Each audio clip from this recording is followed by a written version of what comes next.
People walked past, wrapped in warm coats, rushing home to their families, their laughter echoing through the cold winter air. Each of them had a story, a life filled with warmth, love, and comfort. But beneath an old, rusted car, hidden in the snow, was a life no one noticed. A small golden retriever puppy, shivering, starving, barely holding on.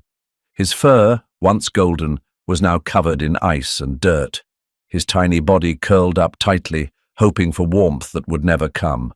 No one stopped, no one looked, until the alley was silent, buried under thick layers of snow. The wind howled through the narrow passage between buildings, sweeping loose flakes into the air, turning the night into a swirling blur of white and grey.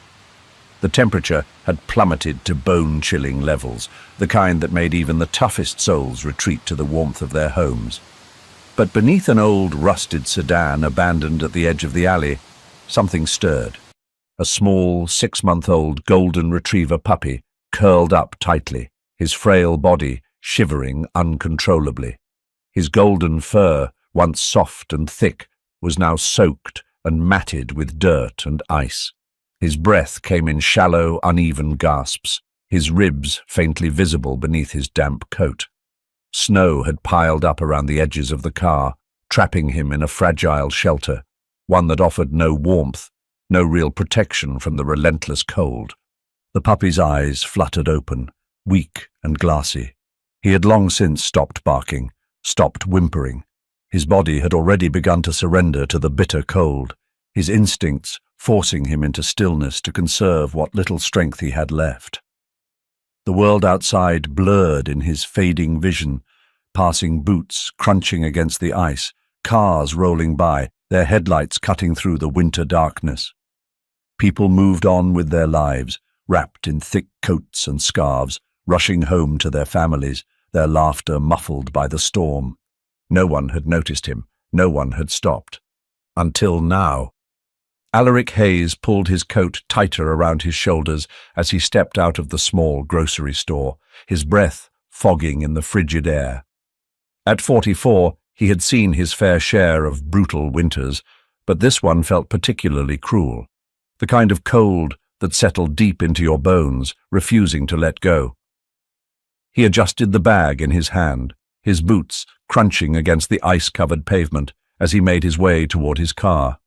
Then something caught his eye.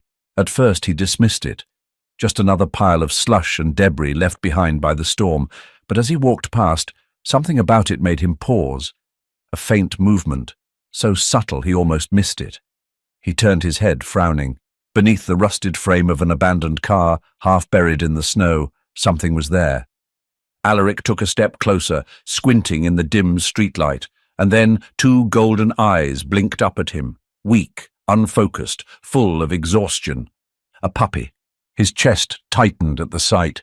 The poor thing was barely breathing, curled into itself, its tiny frame shaking violently. Snow clung to its fur in frozen clumps, its paws tucked under its belly in a desperate attempt to hold on to whatever little warmth remained. Jesus, Alaric muttered under his breath, setting his grocery bag down. He crouched, reaching a cautious hand toward the puppy.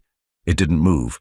No attempt to back away, no growl of fear. It simply lay there, too weak to resist. "You're still alive, huh?" His voice was low, calm, though a pang of worry crept into his tone. "Barely hanging on, but you're still here." He hesitated only a second before shrugging off his thick wool scarf. Carefully, he reached under the car and wrapped it around the shivering pup, lifting it as gently as he could. The moment he did, he felt how light it was, far too light for a dog its age. "Damn, kid, when's the last time you ate?" The puppy made no sound, no protest. It simply lay limp in his arms, eyes barely open. Alaric stood, cradling the fragile creature against his chest as he turned toward his car. He wasn't sure if the pup would make it through the night, but he sure as hell wasn't about to leave it out here to die. Without another word, he climbed into the driver's seat, setting the pup carefully on the passenger side. The engine rumbled to life, the heater blasting a much-needed wave of warmth into the icy cabin. Alaric reached over, running a careful hand along the dog's head. "All right, kid. Let's get you home." As he pulled out onto the road, the puppy's eyes fluttered shut once more. Safe, for now. But his fight for survival was only just beginning. The drive home felt longer than usual. Alaric kept one hand firmly on the steering wheel while the other rested gently on the bundled-up puppy beside him. The little thing barely moved. Only the slight rise and fall of its frail body reassured him that it was still alive. The car heater hummed, working overtime to combat the brutal North Dakota cold, but even with the warmth flooding the cabin, the puppy continued to tremble. "Come on, kid, just hang in there," Alaric muttered, glancing at it between turns. By the time he pulled into his driveway, his fingers twitched with urgency. He killed the engine, grabbed the grocery bag with one hand, and lifted the small, fragile creature with the other. The icy wind hit him the moment he stepped outside, but he barely felt it. His focus was entirely on the shivering life in his arms. The fight for warmth. Inside his house, Alaric wasted no time. He set the puppy down on the couch, careful not to jostle it too much, and shrugged off his coat. His home was modest, warm but sparsely decorated, the kind of place built more for function than comfort. He hadn't cared much about cozy aesthetics since retiring from the force, but at least now the steady hum of the heating system was a blessing. He grabbed a dry towel from the closet and knelt beside the couch. The puppy's golden fur was still damp, and bits of ice clung to its paws. Its ears twitched weakly as he patted it dry, but there was little other movement. "Come on, kid. Work with me here," he murmured, rubbing its fur with careful but firm strokes to stimulate circulation. The last thing he needed was for the poor thing to slip into a deeper shock. After a few minutes, he tossed the damp towel aside and reached for a thick fleece blanket instead. He wrapped the puppy snugly, tucking it close against his chest. It was small, too small for its age, which meant it had been starving for a while. "Jesus, how long were you out there?" Alaric whispered, running a finger along its delicate head. The puppy gave no answer, only a faint sigh as it pressed against the warmth of his chest. That wasn't enough for Alaric. He needed someone who actually knew what they were doing. Calling for help. Reaching for his phone, Alaric scrolled through his contacts until he found the name he was looking for, Dr. Calloway. The line rang twice before a gruff, familiar voice answered. "This better be important, Hayes," Dr. Calloway grumbled. Alaric didn't waste time on pleasantries. "Found a puppy, half-frozen, barely breathing, looks severely underweight. You got time?" There was a pause, then a tired sigh.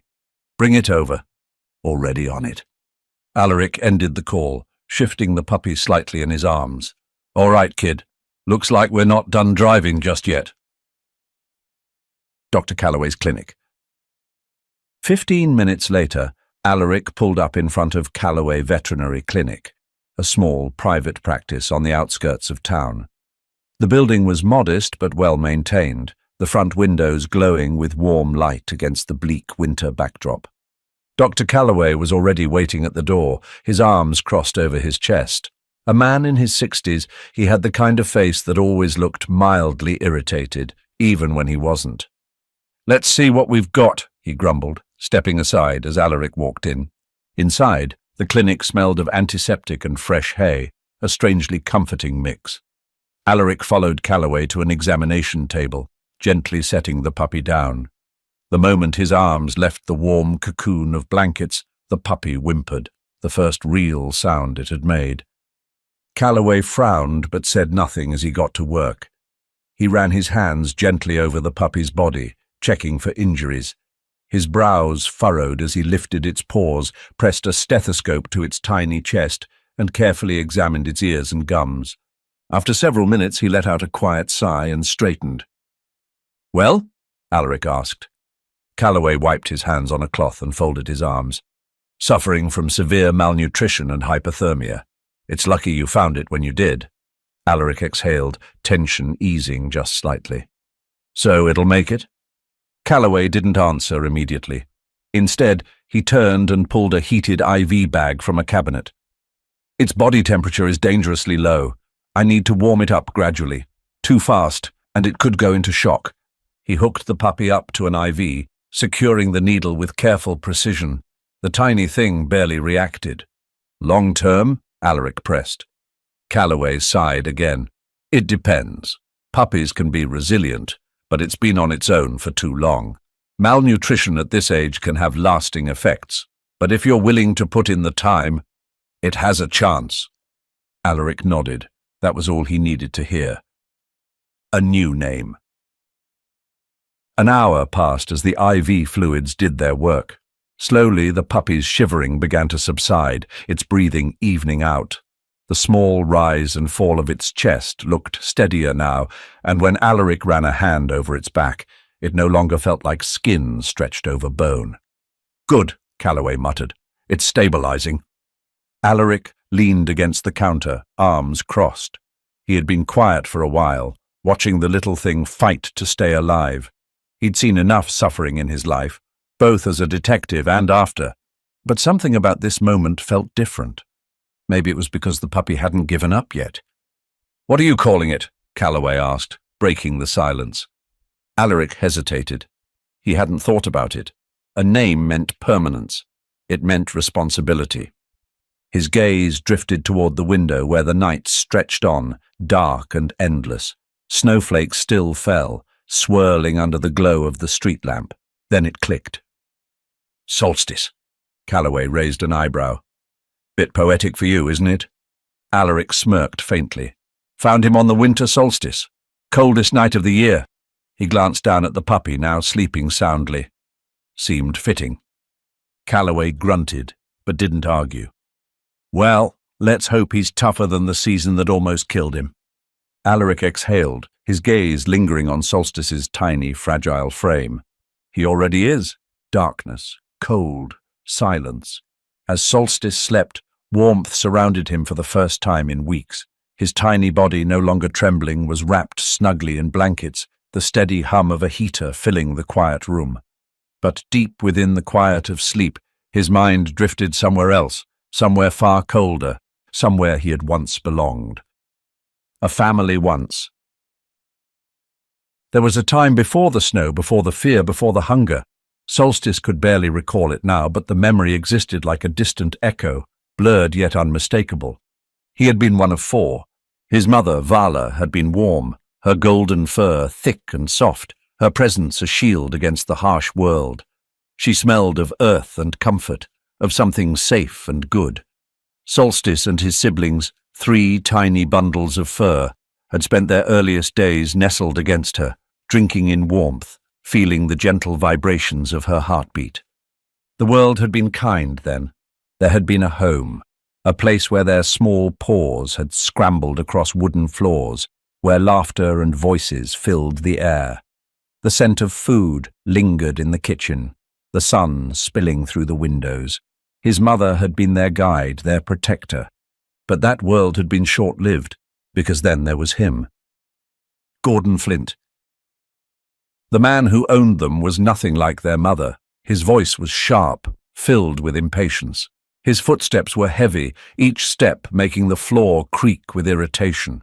He smelled of smoke and alcohol, his movements quick and careless. At first, Solstice hadn't understood. He and his siblings had simply been happy to exist, to wag their tails and yip when he walked past.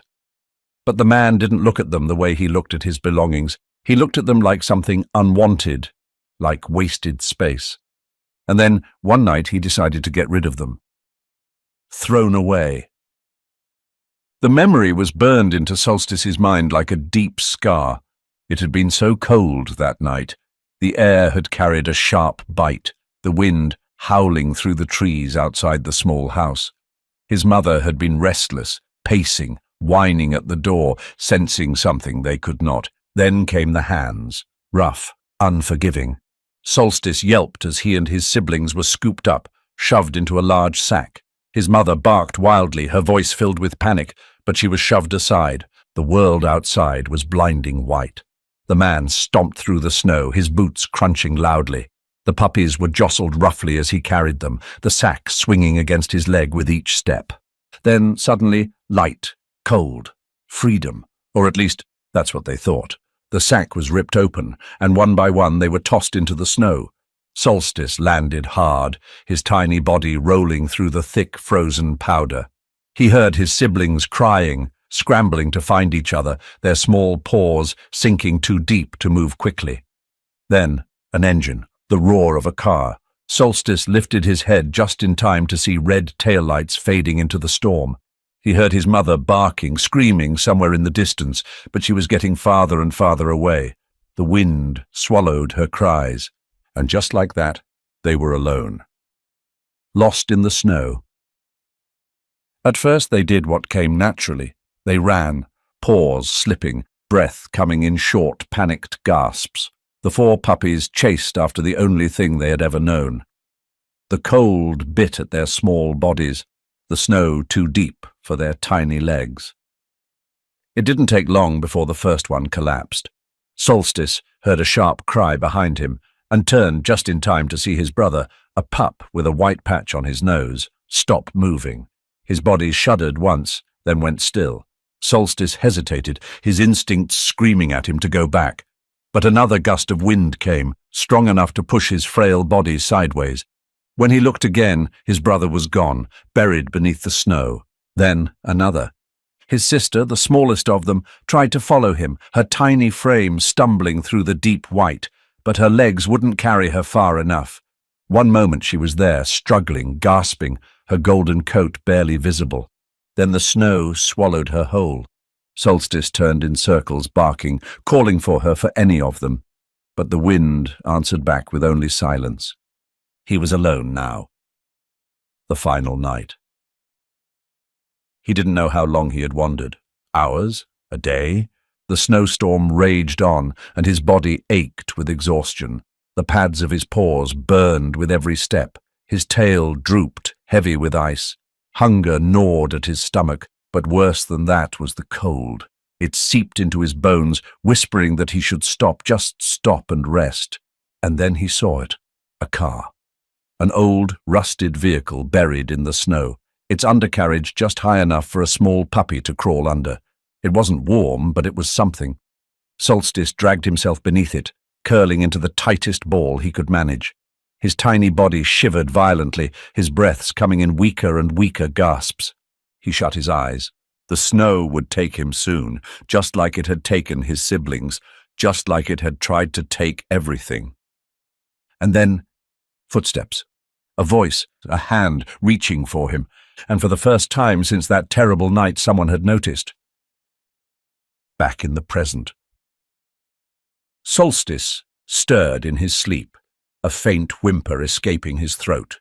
His paws twitched slightly beneath the fleece blanket wrapped around him. Alaric, who had been sitting nearby with a fresh cup of coffee, glanced over.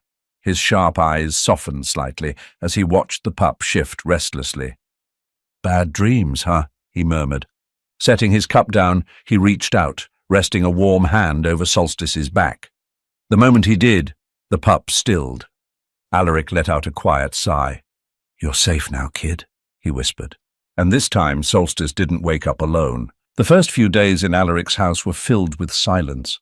Solstice didn't bark, didn't whine. He barely moved unless absolutely necessary. He stayed curled up in the corner of the living room, pressed against the wall as if it could shield him from the unknown. His golden fur, though now clean, still carried the stiffness of a life spent in fear. Alaric had seen this kind of behavior before, in people, in stray dogs, in victims who had survived things they were never supposed to endure. He knew better than to rush it. A quiet understanding. Alaric kept his distance at first. He didn't try to pet Solstice or force him into interactions. Instead, he existed nearby. He sat on the floor across the room, reading the newspaper in the mornings, tapping away at his laptop in the afternoons. He talked occasionally, not expecting a response, just letting the dog get used to the sound of his voice. At first, Solstice barely acknowledged him. His eyes would flick toward Alaric every now and then, only to dart away just as quickly. But slowly, so slowly, something began to change. The first breakthrough came on the third day. Alaric had been drinking coffee, scrolling through emails, when he noticed a faint movement in his peripheral vision. He didn't look up immediately, but his instincts sharpened. Solstice had inched forward, just slightly, not much, maybe only half a step. But it was the first time the pup had moved toward him instead of away. Alaric took a sip of his coffee and said nothing. He knew trust wasn't built on big, dramatic gestures. It was built in these small moments, the ones that seemed insignificant, but meant everything. The first steps. By the end of the week, Solstice had begun exploring. It started with quiet movements when he thought Alaric wasn't looking. Small, hesitant steps across the wooden floors, sniffing the edges of the furniture, ears perked, tail low, but no longer tucked completely between his legs. Then came the night when everything changed. A sign of trust. It was well past midnight when Alaric stirred awake. He had fallen asleep on the couch, a blanket draped lazily over his legs. The soft hum of the heater filled the otherwise silent house. Something felt different. He blinked, adjusting to the dim light of the room, and then he saw it. Just a few feet away, curled up on the floor beside the sofa, was Solstice. He wasn't pressed against the wall anymore. He wasn't hiding in the corner. He had chosen to be close. Alaric didn't move, didn't speak. He just watched, taking in the quiet moment, the first sign that maybe, just maybe, Solstice was starting to believe he was safe. A flicker of warmth spread in Alaric's chest. Progress. The outside world. The next challenge came when Alaric decided it was time to take Solstice outside. For nearly a week, the pup had stayed inside, which, under normal circumstances, wouldn't have been an issue. But he needed fresh air, exercise. More importantly, he needed to see the world again. Alaric took his time getting Solstice comfortable with the leash. He let him sniff it first, then gently looped it around his neck without tightening it too much. The pup froze, body tensing, eyes flicking with uncertainty. "Relax, kid," Alaric murmured. "We're just going for a walk." Solstice didn't relax, but he didn't fight it either. That was good enough. They stepped outside, the cold biting at the air, snow crunching underfoot. At first it seemed fine. Solstice stayed close, ears flicking at every sound, but he didn't try to run. Then, the truck. Fear takes over. A large delivery truck screeched to a halt at the intersection ahead. The sound, sharp, jarring, sudden, ripped through the quiet evening. And just like that, Solstice was gone. He bolted, no hesitation, no warning. His survival instincts kicked in, overriding everything else. Alaric reacted instantly. "Solstice!" The leash slipped from his hands as the pup darted, his small body aiming straight for the road, straight into danger. Adrenaline surged through Alaric. He didn't think. He just moved. In 3 strides he was there, fast, precise, unstoppable. The second Solstice's paws hit the edge of the icy pavement, Alaric's hands grabbed him, lifting him off the ground just as another car rounded the corner. Too close, way too close. Alaric's breath came heavy, his arms wrapped securely around the trembling pup. Solstice shook violently, his entire body locked in fear, ears flat, breath coming in rapid, shallow gasps. "Hey, hey!" Alaric's voice was low, steady, meant to calm. "It's okay, you're okay." He felt the rapid beat of Solstice's tiny heart against his chest, the sheer terror still coursing through the dog's fragile frame. Alaric didn't let go. "I got you. No one's going to hurt you. Ever." A turning point. For a long moment, Solstice didn't move, but then, slowly, tentatively, he did something that shattered whatever was left of Alaric's guarded exterior. Solstice buried his face against Alaric's jacket, his small body pressing closer. Not out of panic, not out of fear, but out of trust. The realization hit Alaric harder than he expected. This wasn't just an animal's instinctual reaction to safety. This was acceptance. This was faith in someone other than himself. Alaric exhaled, running a hand along Solstice's back, grounding them both. "Come on, kid," he murmured, his voice softer now. "Let's go home." And this time Solstice didn't resist. Solstice was getting better, not just physically. His ribs were no longer visible beneath his golden coat, and his movements were no longer sluggish from exhaustion. He had begun eating well, responding to Alaric's voice, even following him around the house at times. But trust was a different matter. Every time a stranger entered the house, a delivery driver, a neighbor stopping by, Solstice would freeze, his ears flattening against his head. His body would tense, tail tucked so tightly against his stomach that it nearly disappeared. Alaric saw it every time. The ghost of fear still clung to Solstice, like a shadow, a silent whisper that told him danger was always just a heartbeat away. Alaric knew he had to push further, and that meant taking Solstice somewhere he could truly learn that not all humans were bad. A step into the world.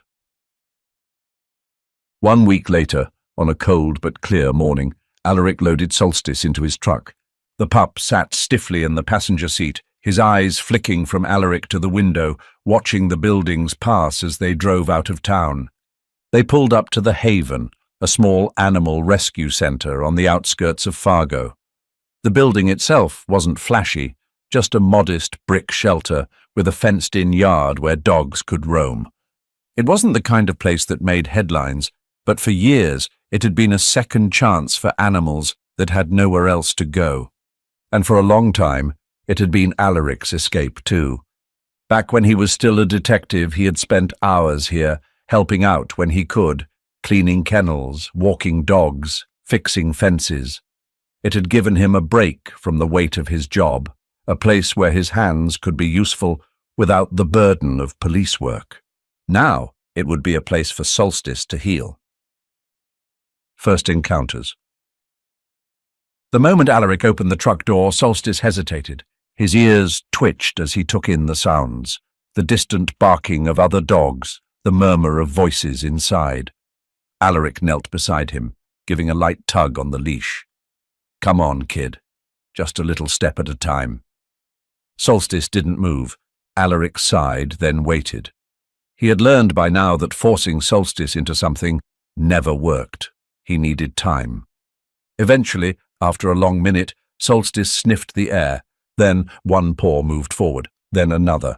Alaric didn't praise him, didn't rush. He simply walked, keeping his pace slow. By the time they reached the entrance, Solstice was still tense, but he wasn't panicking. That was enough. Inside, Jenna, one of the longtime volunteers, greeted them with a warm smile. "Well, well," she said, wiping her hands on her jeans. "Haven't seen you around in a while, Alaric." "Been busy," Alaric replied. He glanced down at Solstice. "Needed a favor." Jenna crouched down, keeping her movements gentle. "And who's this handsome boy?" Solstice stared at her, his body low to the ground, ears twitching. "He's still figuring things out," Alaric said. "Trying to get him used to people again." Jenna nodded. She didn't reach out to touch Solstice. Instead, she simply sat down on the floor, crossing her legs in a casual, relaxed pose. She let Solstice observe her. A few minutes passed in silence, and then, slowly, carefully, Solstice sniffed the air in her direction. Alaric exhaled. That was a start. Meeting the pack. The Haven wasn't just a shelter. It was a safe place for dogs that needed rehabilitation. In the large outdoor enclosure, a few other rescue dogs roamed freely, ranging from a scrappy border collie mix to an old lumbering Great Dane with a greying muzzle. Alaric and Jenna led Solstice into the yard, keeping a watchful eye on him. At first he stayed glued to Alaric's side, his golden tail tucked in uncertainty. But dogs had a way of understanding things humans couldn't. The border collie mix, a playful little thing named Rex, trotted up first, his tail wagging in a slow, friendly rhythm. Solstice stiffened but didn't bolt. Rex gave him a sniff, then playfully bounced back as if saying, "Hey, it's okay. Want to run?" For a long moment, Solstice didn't react. Then, almost imperceptibly, his tail twitched. Not fully wagging, not yet, but it was a movement, and for a dog who had once feared everything, that was huge. A girl with patience. Later that afternoon, as the dogs settled in, someone new arrived. A little girl, no older than 10, entered the shelter with her mother. She was wrapped in a thick coat, her blonde hair peeking out from under a knitted hat. Ione Whitmore had been coming to the Haven for months, helping socialize the rescues. She wasn't afraid of shy dogs, wasn't discouraged by the ones that took time. She understood that healing didn't happen overnight. As she walked into the enclosure, she spotted Solstice. And instead of running up to him like most kids would, she simply stopped. She tilted her head, studying him for a moment. Then slowly, she crouched down and extended her hand, but not too close. "Hi there," she said softly. Solstice stared. He froze like he always did. His ears flicked back, his body still and unsure. But Ione didn't move closer. She didn't force it. Instead, she smiled and said, "It's okay. I'll wait." A moment that changed everything. Minutes passed. Ione kept her hand out, patient, unmoving. Solstice's nose twitched. His golden eyes flicked toward Alaric as if seeking reassurance. Alaric said nothing. He simply watched, trusting Solstice to make the choice himself. The pup's body trembled once, then ever so slowly he stepped forward. His nose brushed Ione's outstretched fingers. Not much, just the barest of touches. But for Solstice, who had once flinched at every hand that reached for him, it was monumental. Ione's face lit up. "See?" she whispered. "I knew you could do it." And for the first time in his life, Solstice took a step toward hope instead of away from it. The call came early in the morning, breaking the quiet hum of Alaric's routine. He had just finished pouring his coffee when his phone vibrated on the kitchen counter. He glanced at the screen. Detective Mason. Alaric hadn't spoken to his old precinct in a while, not since he left the force, but something in his gut told him this wasn't a social call. He answered. "Yeah?" Mason's voice came through, steady but firm. "We got him." Alaric stilled. He didn't need to ask who. "Gordon Flint?" "Yeah. Picked him up last night. Caught him trying to dump a couple of half-starved pit bulls behind a warehouse. Some security footage linked him to a few other cases, too. It's bad, Alaric." Mason sighed. "This guy's been doing this for years." Alaric clenched his jaw. He already knew that. He had seen Flint's handiwork firsthand. Solstice had lived through it. For a long moment he said nothing. Then finally, "I'm bringing the dog in." Mason hesitated. "You sure that's a good idea?" Alaric's gaze flicked toward Solstice, who was curled up in his usual spot near the couch, resting peacefully. He had come so far from the half-frozen pup Alaric had found under that car, but some wounds needed closure. "He needs to see this," Alaric said. A return to the station. The police station was familiar, but it no longer felt like a place Alaric belonged. Once, he had spent years here, walking these halls, solving cases, chasing leads, but now he was just a visitor, a man with a dog that carried scars of someone else's cruelty. Solstice stayed close to his side as they entered, his ears flicking at the distant sounds of voices, the hum of activity around them. But he wasn't panicking. He wasn't trembling. He was watching, and Alaric could feel it, the quiet, unshakable awareness in the dog's golden eyes. Mason met them just outside the holding cells. He eyed Solstice, then Alaric. "You really think he'll understand what's happening?" Alaric didn't have an answer for that, but deep down he suspected Solstice already knew. The man behind the nightmare. They stopped outside a small room with a thick glass window. Inside, Gordon Flint sat at a table, wrists cuffed, looking bored. The years had not been kind to him. His face was lined with deep wrinkles, his hair thinning at the top. And yet, the cruelty in his eyes was still the same. Alaric kept his grip firm on Solstice's leash, standing just outside Flint's line of sight. He didn't want the dog too close. This wasn't about revenge. It was about closure. Mason tapped on the glass. Flint lazily turned his head, eyes narrowing. Then he noticed Solstice. A slow, smug grin spread across his face. "Well, well," Flint muttered, leaning back in his chair. "Would you look at that? I figured you'd be long dead, mutt." Solstice didn't flinch. He didn't cower.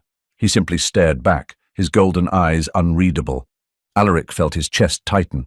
This was the same dog who had once shaken in fear at every sudden noise, who had barely survived a night in the freezing cold. And yet, as Flint chuckled, Mocking, cruel, thinking he still had power here, Solstice did nothing. No trembling, no backing away, just silence, just calm, unwavering stillness.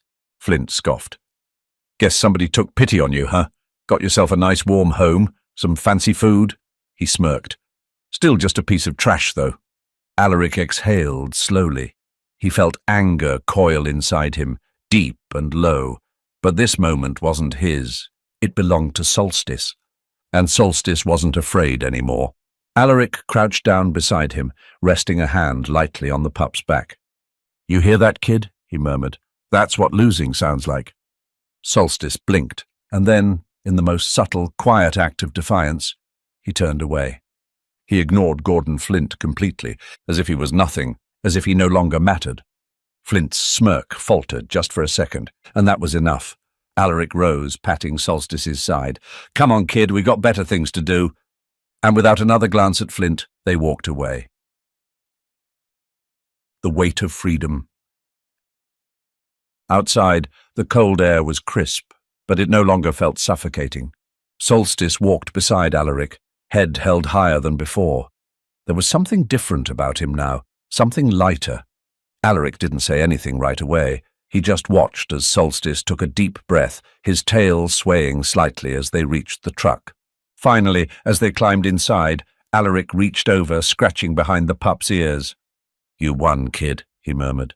Solstice let out a slow exhale, a breath that felt like relief, like finality, like victory. And as Alaric started the engine, he knew. They weren't just leaving the police station. They were leaving the past behind. Alaric had always known that this day would come. From the moment he had found Solstice under that rusted car, shivering and barely clinging to life, he had understood that the dog's journey was meant to lead somewhere beyond just him. Solstice had healed, not just in body but in spirit. He had faced his past and come out the other side stronger. He had learned to trust again, to play, to live without fear. But Alaric had never intended to keep him forever. Solstice deserved a home, not just shelter, not just safety, but a family. And Alaric knew exactly where that was. The right choice. He made the call to Margaret Whitmore, Ione's mother, later that evening. "You're really sure about this?" Margaret's voice was warm, but there was a hint of surprise in it. Alaric glanced at Solstice, who was sprawled across the couch beside him, gnawing lazily on a toy. "I've never been more sure of anything," he admitted. There was a small pause, and then Margaret let out a quiet laugh. "Ione is going to be over the moon." Alaric smirked. He had expected as much. "Just tell her not to get too excited yet," he said.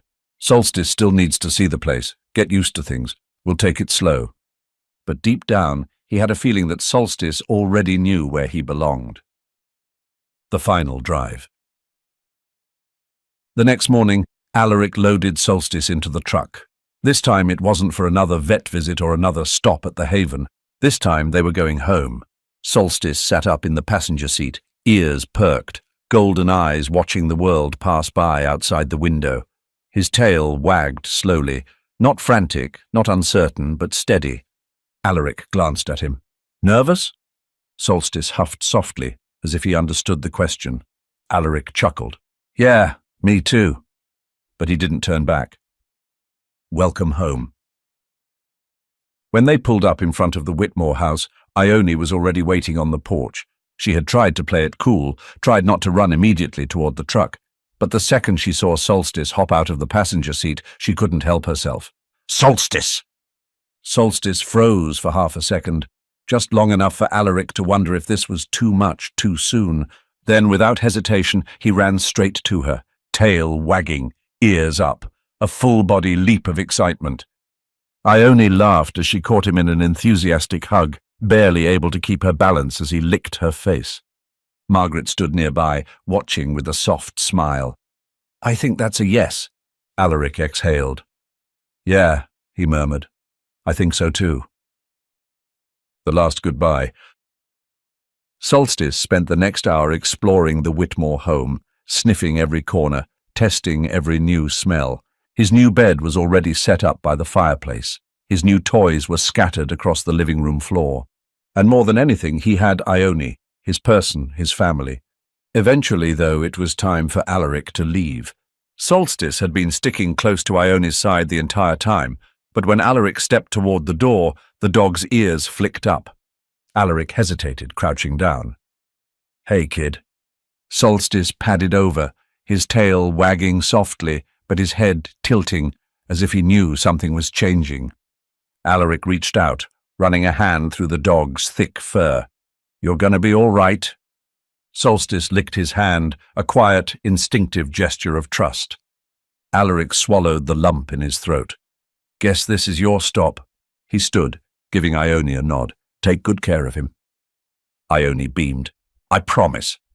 And as Alaric stepped outside, taking one last look at the dog who had once been broken, he knew. Solstice wasn't lost anymore. He was home. 1 year had passed. The seasons had cycled through their changes. Winter's sharp bite had softened into the bloom of spring, summer had brought golden light, and autumn had painted the trees with warmth before winter returned again. And through it all, Solstice had thrived. No longer was he the fragile, frightened pup Alaric had found under that rusted car. He was strong now, his golden coat thick and full, his frame lean but powerful. Most importantly, he was happy. A dog reborn. At the Whitmore house, Solstice had become part of the family in every way. He ran through the snow-covered backyard, chasing after Ione with unrestrained joy. He curled up by the fireplace on cold nights, nestled against her feet as she read. He barked at squirrels, stole food when no one was looking, and greeted every sunrise with an eager wag of his tail. He belonged here, and it was clear that he knew it. Reunions never changed. Alaric still visited, not as often as he used to, but enough that Solstice never forgot him. And every time Alaric arrived, the reaction was the same. The moment Solstice spotted him, his entire body would explode with excitement. Ears back, tail wagging, legs moving faster than his brain could catch up. He would launch himself at Alaric, nearly knocking him over every time. And every time Alaric would just laugh and let himself be tackled. "Still a menace, huh?" he would mutter, scratching behind Solstice's ears. "Good." It never failed to remind him just how far this dog had come. From the shivering, starving pup beneath a car, to this, to a life full of love. The letter. One day, during one of his visits, Ione handed him an envelope. "It's for you," she said, smiling softly. "I wrote it a while ago." Alaric raised an eyebrow, but took it. The paper was slightly creased, the handwriting neat but youthful. As he unfolded it, his eyes scanned the words, and something in his chest tightened.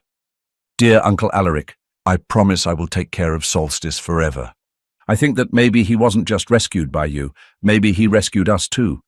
Before Solstice, I always thought that once something was broken, it couldn't be fixed. That once you lost something, you could never get it back. But Solstice showed me that isn't true. He was lost. He was afraid. He thought no one would ever love him again. But now he's home and he's happy. And I think that means that no matter how lost we feel sometimes, no matter how many bad things happen, there is always a way back to happiness. Thank you for saving him. Thank you for bringing him to us. Love, Ione."